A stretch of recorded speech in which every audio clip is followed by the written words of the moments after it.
नमस्कार, स्वामी news special में आपका स्वागत है। मैं हूं माधवी और सबसे पहले नजर डालते हैं अब तक की 10 बड़ी खबरों पर। Top 10 news sponsored by Bombay electronics, station road, माटनर ब्रिज के सामने, अजमेर।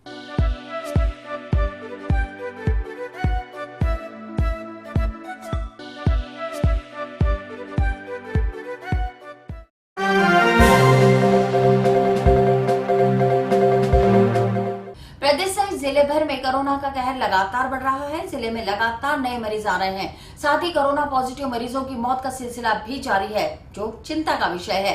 जिले में शनिवार सुबह भी बड़ी संख्या में कोरोना पॉजिटिव मरीज सामने आए हैं। चिकित्सा विभाग की जारी की गई लिस्ट के अनुसार अजमेर, किशनगढ़, ब्यावर, केकड़ी, मसूदा के विभिन्न क्षेत्रों से रोजाना पॉजिटिव मरीज सामने आ रहे हैं। वहीं आज दरगाह इलाके में रहने वाली 44 वर्षीय महिला की कोरोना से मौत हो गई। चिकित्सा विभाग द्वारा जारी की गई लिस्ट के अनुसार महिला को पूर्व में भी कई बीमारियां थी।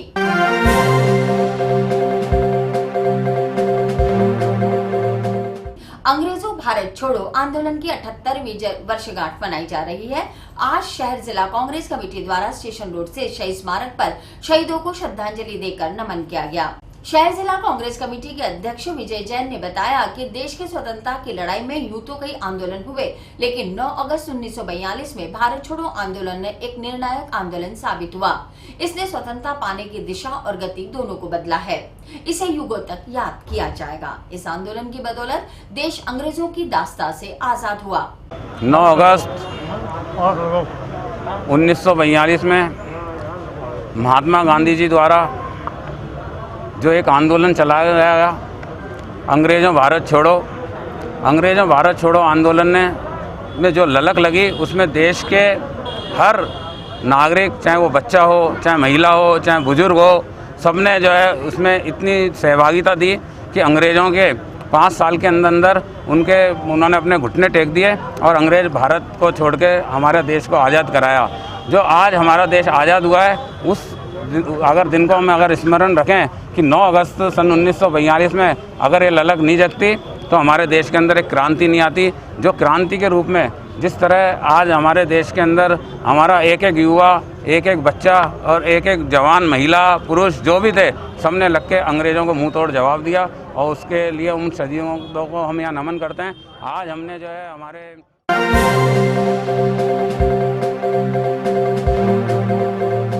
राष्ट्रपिता महात्मा गांधी के 150वें जयंती वर्ष के उपलक्ष्य में अजमेर में विभिन्न कार्यक्रम आयोजित किए गए, जिससे अजमेर भी एक सप्ताह गांधीमय रहेगा। सप्ताह की शुरुआत अजमेर में हरिभाऊ उपाध्याय नगर से स्वतंत्रता सेनानी हरिभाऊ उपाध्याय की मूर्ति पर कार्यक्रम के संयोजक पूर्व विधायक डॉक्टर श्री गोपाल बाहेती ने माल्यार्पण किया। वहीं सभी ने पौधारोपण भी किया। इस मौके पर अंग्रेजों भारत छोड़ो विषय पर संगोष्ठी भी हुई। आज अगस्त क्रांति सप्ताह के कार्यक्रम की शुरुआत हुई, जिसमें हमने हमारे अजमेर राज्य के पहले मुख्यमंत्री हरिभाऊ जी उपाध्याय की मूर्ति को माल्यार्पण करके कार्यक्रम प्रारंभ किया। उसके बाद गोष्ठी हुई और गोष्ठी के बाद वृक्षारोपण हुआ।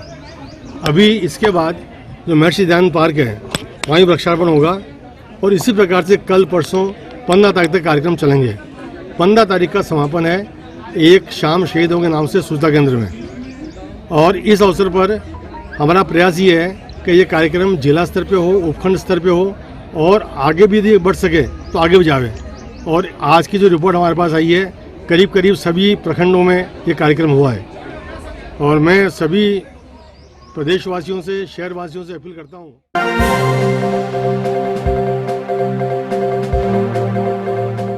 राष्ट्रपिता महात्मा गांधी के 150वें जयंती वर्ष के उपलक्ष्य में अगस्त सप्ताह मनाया जा रहा है, जिसमें ब्लॉक स्तर पर स्वतंत्रता सेनानियों का सम्मान किया गया। आज स्वतंत्रता सेनानी शोभाराम घरवालों के निवास स्थान पर जिला कलेक्टर प्रकाश राज पुरोहित और अतिरिक्त जिला कलेक्टर शहर विशाल दवे शोभाराम घरवालों के निवास स्थान पर पहुंचे। वहां मुख्यमंत्री अशोक गहलोत द्वारा दिए गए शॉल उड़ाकर माला पहनाई और उन्हें अभिनंदन पत्र सौंपा। कलेक्टर साहब ने हमारा सम्मान करा, कोई एहसान नहीं करा, कोई एहसान की बात नहीं है। इनकी ड्यूटी है, इनका फर्ज है। इनको ऊपर से चीफ मिनिस्टर अशोक साहब ने ऑर्डर करें, चीफ मिनिस्टर साहब ने, कि भाई जाके इन तमाम स्वतंत्रता सेनानियों का आप इनको देखो जाके। ये आज बड़ी हमें खुशी है। पुलिस भी आज हमारी खबर ले रही है आकर क्या ये बहुत अच्छी खुशी की बात है, लेकिन कभी हम देखते नहीं हैं, ना कभी पुलिस वाले हमसे पूछते हैं, ना कभी हम इनके पास नाजायज। ये इस साल के स्वाधीनता दिवस पे चूँकि कोविड भी चल रहे हैं और अब 9 अगस्त से अगस्त क्रांति दिवस का भी ये सप्ताह शुरू है, तो राज्य सरकार के निर्देशानुसार जो स्वतंत्रता सेनानी जीवित हैं उनके घरों पे जाकर उनका सम्मान करना ये मुख्य उद्देश्य है। और राज्य सरकार के मंशा अनुसार उन सभी स्वतंत्र सेनानियों को सम्मान किया जाए और आगे की पीढ़ी भी उनके जो योगदान है उनको याद रखे, इसलिए आज घर पे पहुँचकर सम्मान किया जाए।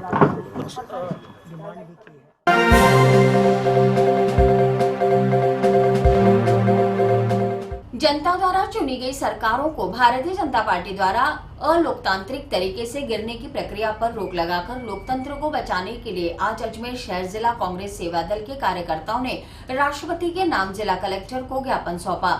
सेवा दल के राम प्रकाश धांधा और देशराज मेहरा ने बताया कि केंद्र में भारतीय जनता पार्टी की सरकार बनी है, तब से देश में लोकतंत्र खतरे में है। भाजपा द्वारा अलोकतांत्रिक तरीके से गोवा, कर्नाटक, मध्य प्रदेश में जनता द्वारा चुनी गई सरकारों को खरीद फरोख्त कर अलोकतांत्रिक तरीके से सरकारों को गिरा दिया गया।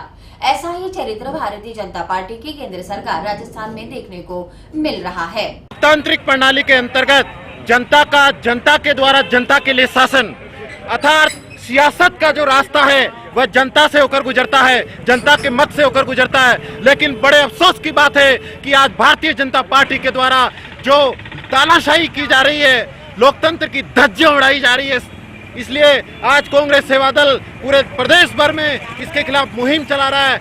आज बीजेपी का चाल, चरित्र और चेहरा लोगों के सामने स्पष्ट हो चुका है। पहले गोवा, फिर मणिपुर, कर्नाटक और उसके पश्चात मध्य प्रदेश और अब राजस्थान। मैं उनको बता देना चाहता हूं कि यह राजस्थान की भूमि पन्नाधाय और राणा प्रताप की भूमि है, यह स्वाभिमान की भूमि है। यह राणा प्रताप ने अधीनता स्वीकार नहीं की, अपने घास की रोटी खाकर अपना जीवन यापन करा। इसलिए जो बीजेपी वाले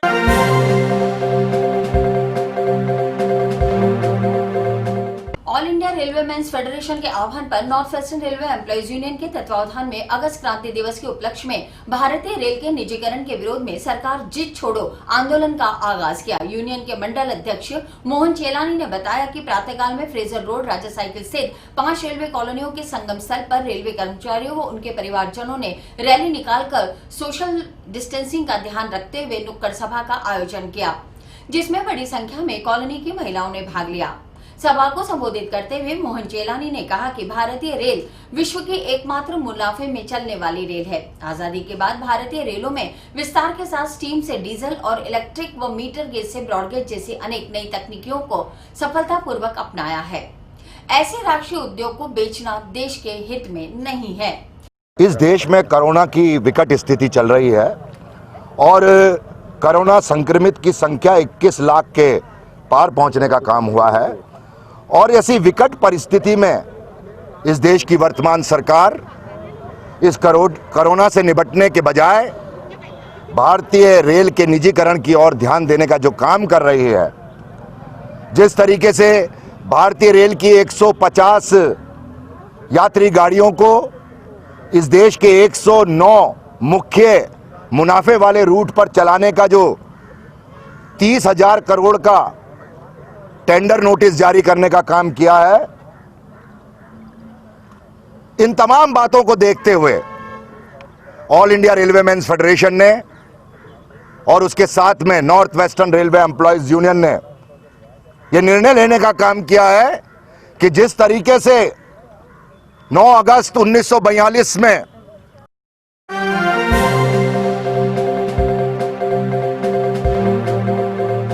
विश्व आदिवासी दिवस के अवसर पर पुलिस लाइन स्थित मीणा समाज के कार्यालय में विभिन्न विभूतियों का सम्मान आयोजित किया गया। इस मौके पर हाल ही में आईएएस बने समाज के युवक और कोरोना महामारी में ड्यूटी को अंजाम देने वाले ऐसे कोरोना योद्धाओं का माला पहनाकर, साफा पहनाकर और प्रशस्ति पत्र देकर सम्मान किया गया। आज अंतर्राष्ट्रीय आदिवासी दिवस के उपलक्ष्य में अंतर्राष्ट्रीय मीणा महासभा की तरफ से मीणा समाज के जो नए आईएएस बने हैं उनका और जो हमारे आपके क्या कहते हैं कोरोना योद्धा रहे मीणा समाज के जितने भी लोग हैं, आज आदिवासी दिवस पर सबसे पहले तो आदरणीय अशोक गहलोत जी का धन्यवाद देना चाहेंगे, जिन्होंने आदिवासियों की भावनाओं की कदर करते हुए राष्ट्रीय जो अवकाश किया है उसका पूरा मीणा समाज, आदिवासी समाज उनका आभार व्यक्त करता है। आज हम सब लोगों ने समाज की ओर से जो IAS बने हैं, जो आदिवासी समाज है शुरू से पिछड़ा हुआ समाज माना गया है, लेकिन जो लोग आज भी छूत-छात की भावना से हमें उस नज़रिए से देखते हैं।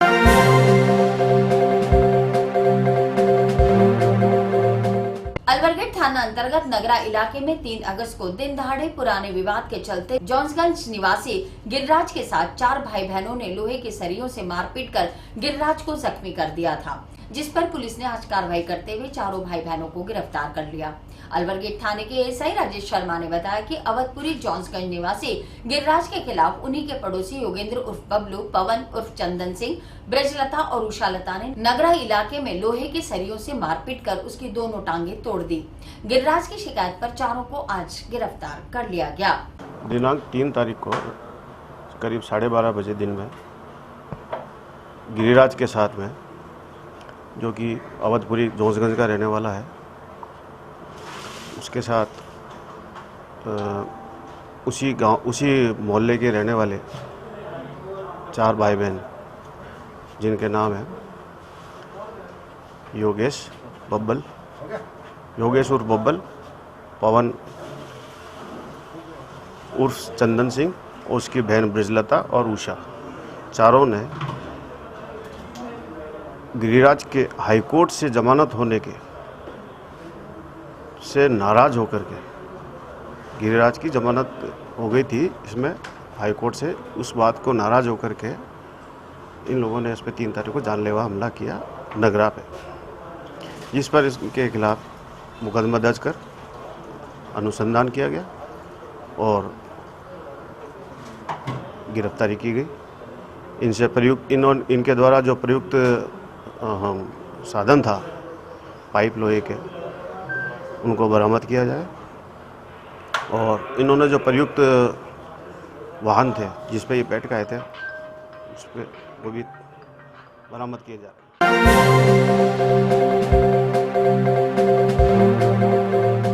गढ़साना पुलिस ने आज लावारिस अवस्था में बीमार बुजुर्ग महिला को 108 से JLN अस्पताल में भर्ती कराया। प्राप्त जानकारी के अनुसार लॉकडाउन की आड़ में कुछ लोगों ने अपने घर के बुजुर्गों को सड़क पर बेसहारा छोड़ दिया। ये बुजुर्ग महिला ठीक से नाम और पता नहीं बता पा रही। लावारिस महिला की सूचना पर पहुंचे गाँव के थाने के एएसआई राजेंद्र प्रसाद ने बताया कि महिला से बात करने पर उसने अपने आप को मथुरा की रहने वाली सबीना बताया, जिसे कोई अज्ञात वाहन रास्ते में छोड़ गया। बहरहाल महिला का अस्पताल में इलाज जारी है और पुलिस सीसीटीवी कैमरे के आधार पर जो वाहन महिला को छोड़कर गया उसका पता लगाने में जुटी हुई है। पुलिस थाना गंज पे सूचना मिली थी किसी महिला कोई बीमार अवस्था में है, राम प्रसाद घाट पर है। इस पर मैं मौके पर पहुंचा, राजेंद्र प्रसाद एएसआई। अब इसको तबीयत खराब है, हॉस्पिटल ले जा रहा है इसको।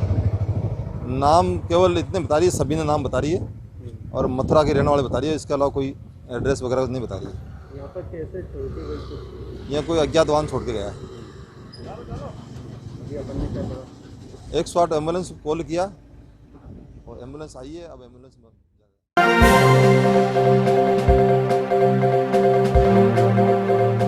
अयोध्या में भगवान राम का भव्य मंदिर बनने जा रहा है और इसको लेकर पुष्कर विधायक सुरेश सिंह रावत ने एक बहुत ही सराहनीय पहल की है और उनका एक तरीके से लक्ष्य है कि पुष्कर विधानसभा क्षेत्र में 1008 आश्रमों मठों से जो मिट्टी है वो उनका संग्रहण किया जाए और वो मिट्टी भगवान राम के जी के मंदिर के जो निर्माण में शामिल हो।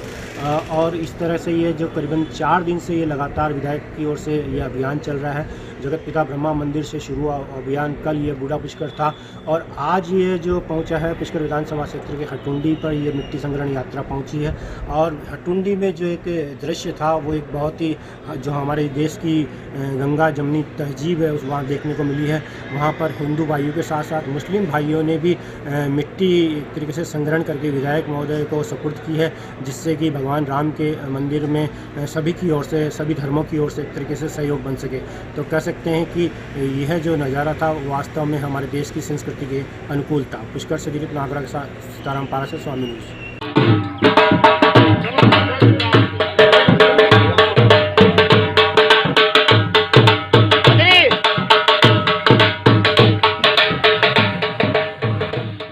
तीर्थराज पुष्कर से राम जन्मभूमि अयोध्या मंदिर निर्माण रज यात्रा के तहत आज हम गांव-गांव ढाणी-ढाणी घूम रहे हैं और ये मेरा लक्ष्य है कि तीर्थराज पुष्कर और तीर्थराज पुष्कर के अरण्य क्षेत्र से 1008 मंदिर, मठ और आश्रमों की मिट्टी भगवान श्री रामलला के नव निर्मित निर्माणाधीन मंदिर के अंदर हमारे इस क्षेत्र की मिट्टी लगे, इसके लिए हमने एक यात्रा निकाल रहे हैं।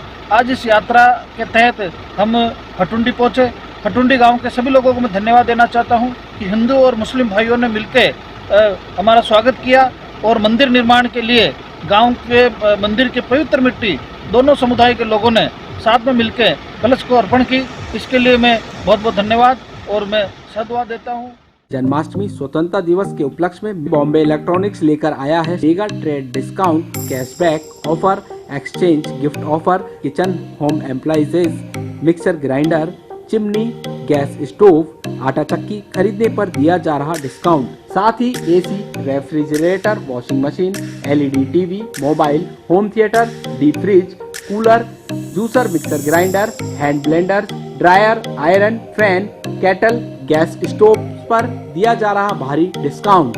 इन सभी ऑफर का फायदा उठाने के लिए चले आइए स्टेशन रोड मार्टिनल ब्रिज के सामने बॉम्बे इलेक्ट्रॉनिक्स शोरूम पर। तो आप आए हैं बॉम्बे इलेक्ट्रॉनिक्स पे। हमारे पास बहुत तरह की, अभी ये महीना हमारा पूरा मेगा ट्रेड डिस्काउंट की स्कीम का है। हम चाहते हैं ग्राहक को दिल खोल के हम डिस्काउंट दें, प्राइस भी कम हम करके दे रहे हैं, प्लस मेगा ट्रेड डिस्काउंट का ऑफर भी दे रहे हैं, प्लस कैशबैक की scheme, exchange offer, easy EMI। आप आए, हमारी स्कीमों का फ़ायदा उठाएं। ओके, धन्यवाद, जय हिंद।